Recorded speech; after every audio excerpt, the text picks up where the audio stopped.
To our next speaker, Mr. Chong is the president of the Hong Kong Blind Union, and he will be speaking to us on rights-based approach to poverty reduction.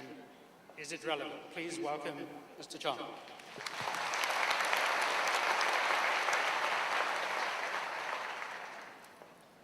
Thank you very much, ladies and gentlemen. Like Professor James Migley, I cannot see you. But I can hear your clapping, so I'm sure you're there. Thank you.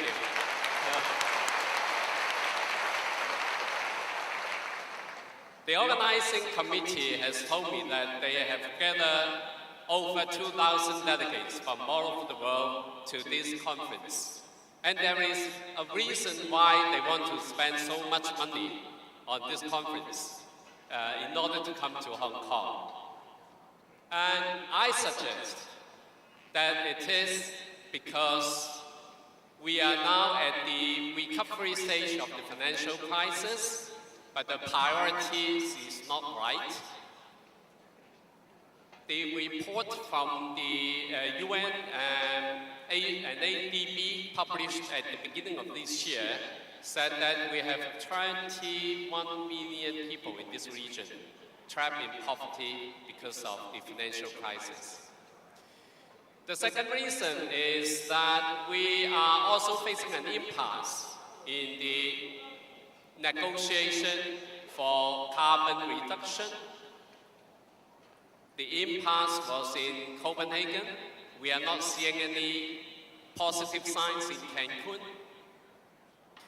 And that the biggest threat to human survival and to poverty is climate injustice.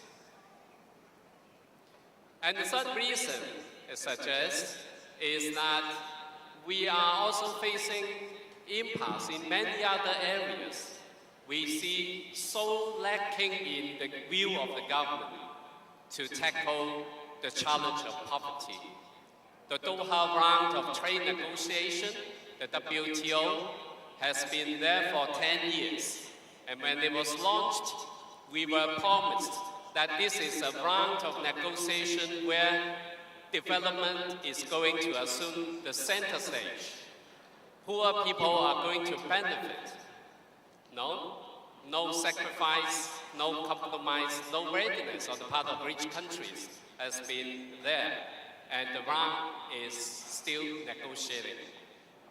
So I suggest that it is this kind of difficulties, it is this kind of hypocrisy we see among decision makers that bring us, those of us who are committed to seeing a more equitable world, to seeing social justice being realized, coming together.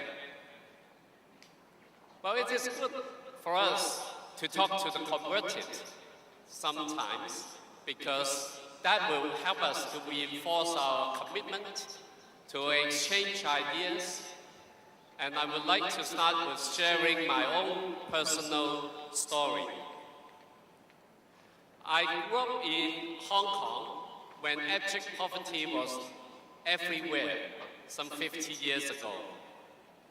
I know from personal experience that poverty is not just about material deprivation, it's also about lack of power to decide, the lack of opportunities, and the lack of a right to a respectable identity.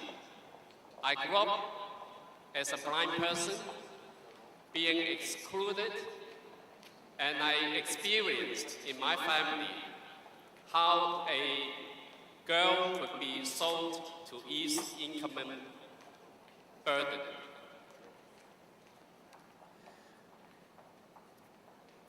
I left the Ebenezer School for the Blind to fight for educational opportunities and for equal employment opportunities in Hong Kong, and joined the Hong Kong Blind Union as an advocate since teenager. My personal experience tells me, and I'm sure that it is one of the millions of stories around the world that it is possible for a minority group to redefine their social identity.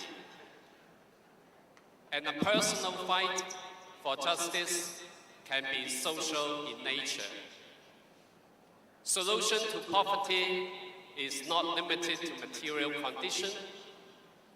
It involves people taking center stage, change their role from dependent to independent citizens, from service kinds to problem solvers. Let me share with you the United Nations definition of poverty. It is a sustained and chronic deprivation of resources, capacity, choices, security, and power necessary for the enjoyment of an adequate standard of living and other civil, cultural, economic, and political and social rights. Today, we are facing a world of poverty and inequalities. And while inequalities, as Professor Roslin shows, is increasing, the tolerance of inequality is also growing. That's the horrible part of it. You might have heard the British Prime Minister, Tony Blair, who said he has no interest in Beckham's salary when he was asked to comment on the growing gap between the rich and poor. And here in Hong Kong, you would not have heard this, but our chief executive once said, the government's role is to protect the poorest. And the richest, they are earning the money from the rest of the world, so we are not concerned about them. The economic theories, the economists are telling us that, well, they might be concerned about the poorest, the survival level poverty. But inequalities actually drive economic growth. And economic growth necessarily brings inequality. So that's why right now, here in Hong Kong, for example, our Gini coefficient is well above many OECD countries, whereas our per capita income surpasses many of them as well. China has seen tremendous growth, and we celebrate its lifting of 300 million of people or more out of poverty in the past 3 decades. But at the same time, the gap between the East and the West, the cities and the rural villages, and the rich and the poor is widening to some threatening extent. Today, a person born in Norway or Sweden may well live up to 80 years old. But a child born in Sierra Leone has a 1 in 4 chance of dying before the age of 5.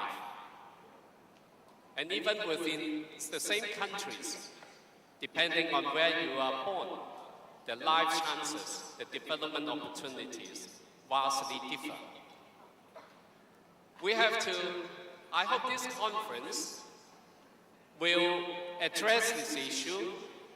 We will reaffirm our commitment that inequality